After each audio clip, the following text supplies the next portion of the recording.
ഇതൊരു post stroke rehabilitation കേസാണ്. Patient Abdulla Naseer, 44 വയസ്സ്, ഒരു മാൽഡീവിയനാണ്. അദ്ദേഹം എന്നെ കൺസൾട്ട് ചെയ്യുന്നത് രണ്ടാഴ്ച മുമ്പാണ്. അദ്ദേഹത്തിന് പക്ഷാഘാതം വന്നതാണ്.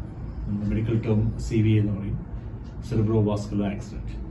അദ്ദേഹത്തിന്റെ ബ്രെയിനില്, മിഡ് ബ്രെയിനില് ഒരു റൈറ്റ് പോണ്ടൈൻ എന്ന് പറയുന്നത്, പോണ്ടൈൻ ഏരിയ റൈറ്റ് സൈഡിലാണ് ഈ ഇഞ്ചറി പറ്റി. അങ്ങനെയാണ് അദ്ദേഹത്തിന് പക്ഷാഘാതം വന്നത്. അപ്പൊ എന്നെ കാണുന്ന സമയത്ത് അദ്ദേഹത്തിന്റെ ഇടത്തെ കൈ ഫുൾ തളർന്നിരിക്കുമായിരുന്നു. അദ്ദേഹത്തിന് ചലിക്കാൻ പറ്റുന്നില്ലായിരുന്നു. പിന്നെ നമ്മുടെ മസിൽ പവർ പോയിന്റ് തന്നെ ഗ്രിപ്പ് ഇല്ലായിരുന്നു, പിന്നെ സ്പർശനശേഷി ഇല്ലായിരുന്നു. നമ്മളിവിടെ ഏതാണ്ട് ഒരു 2 വീക്സ് ട്രീറ്റ്മെന്റ് ചെയ്തു. 2 വീക്സ് ട്രീറ്റ്മെന്റ് 2 സെക്ഷനായിട്ടാണ് ചെയ്തത്. അതിനുശേഷം വളരെയേറെ ഇമ്പ്രൂവ്മെന്റ് അദ്ദേഹത്തിന്റെ സിംറ്റംസിൽ കണ്ടു. അതായത് കൈ ചലിക്കാൻ പറ്റി, മസിൽ പവർ നല്ലപോലെ റീഗെയിൻ ചെയ്തു. അതുകൊണ്ട് തന്നെ ഗ്രിപ്പ് നല്ലപോലെ ആയിട്ടുണ്ടായിരുന്നു, മൂവ്മെന്റ്സ് കിട്ടുന്നുണ്ടായിരുന്നു. ഇതെനിക്കൊന്നും ഒരു ടിപ്പിക്കൽ എക്സാമ്പിളാണ് എങ്ങനെയാണ് ഒരു സയന്റിഫിക് ആയുർവേദ ട്രീറ്റ്മെന്റ് കൊണ്ട് നമുക്ക് പോസ്റ്റ് സ്ട്രോക്ക് റീഹാബിലിറ്റേഷൻ എങ്ങനെ ചെയ്യാൻ പറ്റുന്നത്.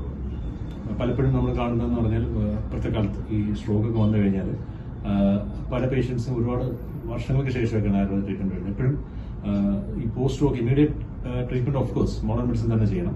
പക്ഷെ അതിനുശേഷമുള്ള റീഹാബിലിറ്റേഷൻ എത്രയും നേരത്തെ ആയുർവേദത്തിൽ വന്നു കഴിഞ്ഞാൽ നമുക്ക് വളരെ എഫക്റ്റീവ് ആയിട്ടുള്ള റിസൾട്ട്സ് കിട്ടും എന്നുള്ളത് ഇതിനൊരു ടിപ്പിക്കൽ എക്സാമ്പിളാണ്. ഇവിടെ വന്നപ്പോഴത്തേക്കും ഒരു വിരൽ ചെറുതായിട്ടൊരു മൂവ്മെന്റ് മാത്രമേ ഉണ്ടായിരുന്നുള്ളൂ. പക്ഷെ ഇപ്പം വന്നിട്ട് കൈ നല്ലപോലെ അമർത്താനും പ്രസ് ചെയ്യാനൊക്കെ പറ്റുന്നുണ്ട്, കൈ യൂസ് ചെയ്യാൻ പറ്റുന്നുണ്ട്. ഇവിടുത്തെ ട്രീറ്റ്മെന്റ് അവർക്ക് നല്ല എന്താ പറയാ, നല്ല സന്തോഷമുണ്ട്. അത് അവർക്ക് ഇപ്പം അസുഖം ആശ്വാസം കിട്ടിയതിൽ. ഓക്കെ.